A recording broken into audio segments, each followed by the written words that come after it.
اللہ نے بنی اسرائیل سے عہد لیا تھا اور ہم نے ان میں 12 سردار بنائے، اور اللہ نے کہا میں تمہارے ساتھ ہوں جب تک کہ تم نمازیں ادا کرتے ہو، زکوٰۃ دیتے ہو اور میرے رسولوں پر یقین کرتے ہو اور ان کا احترام کرتے ہو اور اللہ کو نیکی کا قرض دیتے رہتے ہو۔ میں پھر تمہارے گناہوں کو معاف کر دوں گا اور تمہیں باغوں میں داخل کروں گا جن میں نہریں بہہ رہی ہیں۔ جو کوئی اس کے بعد کفر کرتا ہے وہ یقیناً صحیح راستے سے بھٹک گیا ہے۔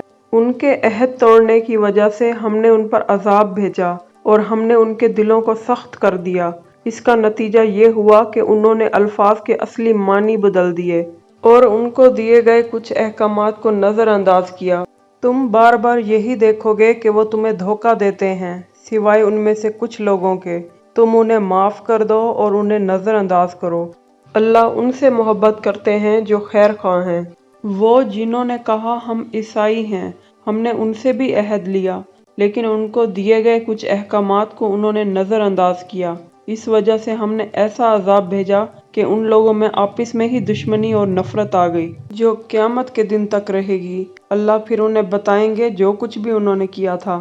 اے اہل کتاب، ہمارے رسول تمہارے پاس آئے ہیں تاکہ وہ تمہیں ساری چیزیں صاف صاف بتا سکیں جو تم نے مقدس کتاب میں چھپائی ہوئی ہیں، اور بہت سے گناہوں کو معاف کرنے کے لیے جو تم نے کیے ہیں۔